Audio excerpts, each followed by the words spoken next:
Thank you, General McKenzie. I now recognize myself for questions. We have Sergeant Tyler Vargas Andrews here today. I want to thank you, sir, for your service and your courage for testifying before this committee almost a year ago to the day. He was a sniper at Abbey Gate and testified to us that he had the suicide bomber in his sights, that was identified on the Be on the Lookout. He sent the sniper photos and other related documents to his commanding officer for permission to engage the suicide bomber. Yet that warning was ignored. He never heard back. I and the chairman of the Armed Services Committee, after that testimony, sent a letter to the Department of Defense requesting that these documents and sniper photos be delivered to the Congress, produced to the Congress by this document, this letter request. To date, that has been ignored. The Department of Defense has refused. We've also requested the testimonies of General Chris Donahue and Admiral Peter Vaisley, who were the commanding officers on the ground during the Abbey Gate disaster. To both of you, to General Milley, do you think that these documents should be turned over to the United States Congress? And do you think that both General Donahue and Admiral Vaisley should testify before Congress? Sure, I absolutely do. I believe transparency. You're the board of directors for this corporation called the American government, and I believe that you're entitled to those within the bounds of classification, absolutely. So whatever documents are out there should be turned over to the appropriate committees of jurisdiction and oversight. And whatever witnesses are needed to establish truth and transparency within the bounds of classification should absolutely happen. Absolutely. That's why I'm here. Thank you. Chairman, I agree with General Milley, and I associate myself with his remarks. So also on accountability, I've asked the State Department officials who was responsible for the catastrophic emergency evacuation. Not surprisingly, they point their fingers at the Department of Defense. But I want to set the record straight. While the DoD helps conduct the emergency evacuation, it's a State Department that is responsible under law for developing the plan and leading the evacuation. Is that your understanding? Yes. The State Department is the lead federal agency for planning and execution, oversight of the execution of the non-combatant operation. And the Department of Defense is in support of, and other departments are in support of the State Department. The State Department's the lead federal agency for NEOs. That's correct. General McKenzie? I agree with that. And it's a State Department responsible under law, again, for requesting the emergency evacuation. Is that correct? That is correct, and I think actually, I think that's done at the ambassadorial level, to tell you the truth.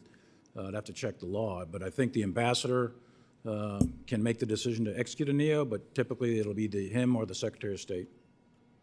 And did the State Department, specifically Embassy Kabul, have an evacuation plan for Afghanistan? So, Chairman, every embassy has an evacuation plan for Afghanistan.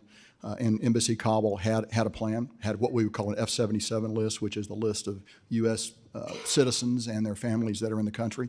And we struggled to gain access to that plan and work with them over the months of July until we finally got a decision to execute the NEO, which, as I've already mentioned, occurred on the 14th of August. Now, we worked with the embassy before then, but we didn't have authority to move out and do the things that you have to do to make a NEO happen until the 14th of July, or correction, the 14th of August. And as I noted, we were in extremis at that point. And August 14th, just days before the fall of Kabul and the evacuation of the embassy, August 14th is when they finally put forward this plan? No, that's when we got authority to execute the plan. That's when you got authority to, and you urged the White House and State Department to put pen to paper to develop a plan to get Americans and our Afghan allies out of Afghanistan, correct? Yes, I did. In fact, I was concerned by the middle of July. I was concerned about the different pace of Department of Defense planning as compared to Department of State planning. And I took an opportunity then to make representations to the Secretary about my concern over that, the fact that we were moving pretty fast on this. They were not moving fast, and I was concerned that we were going to arrive at different locations just based on it.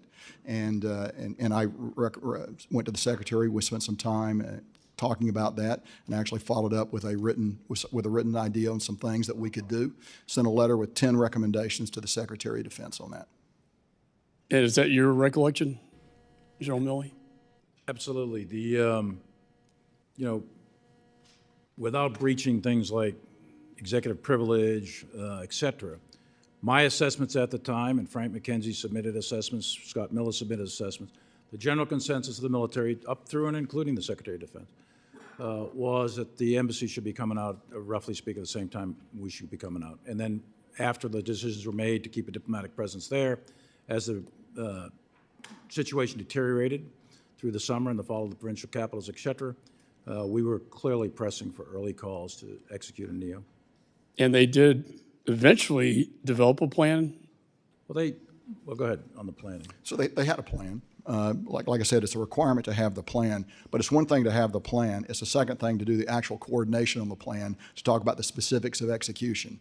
So having a plan is one thing, preparing the plan, vetting the plan, coordinating the plan with the people that are going to actually carry you out, the Department of Defense, that's another set of tasks completely. And that was too little, too late. It is my judgment that it was far too little, far too late. Was that your assessment, General Milley?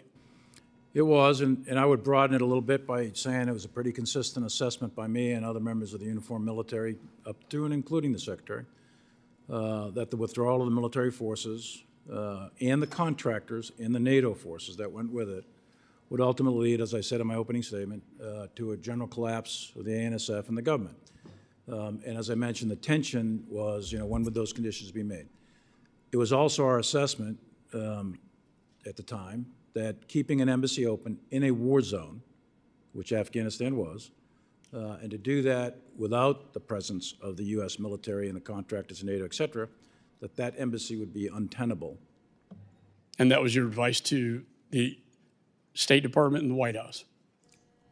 Well, as you know, because of the requirements of executive privilege, et cetera, I can tell you what my assessments were at the time, and those were my thoughts at the time. Do you And believe I'm a that pretty candid their person. failure to plan timely created the chaos at HKIA Airport? I think the call to execute the NEO came too late, and as General McKenzie mentioned, it was officially logged in on the 14th. At that point in time, the Afghan government senior leadership was preparing to depart, and they departed the next day on the 15th. The thousands of Afghan civilians were gathering at the airport. The Afghan security forces were collapsing in the various provincial capitals, and although there were some still in and around Kabul. So the general situation at that point was 750 U.S. soldiers in and around the embassy.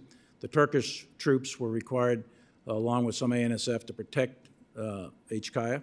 They melted away.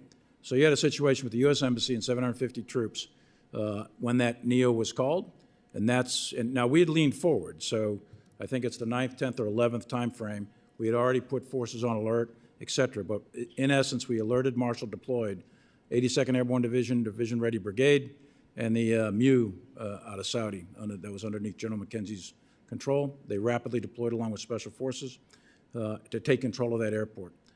It took two to 3 days. That's where those videos come from. But they eventually wrested control of that airport. And General McKenzie, you agree with that assessment? I do. That reflects the opinion I had at the time and the opinion I had now. Yeah, I believe that accountability ensures mistakes of the past are not repeated. But from where I sit, the President and this administration refuse to acknowledge their failures. There's an inscription at the National Archives down the street that reads, "What is past is prologue." Now, I launched this investigation to make sure that the mistakes made in Afghanistan never, ever happen again.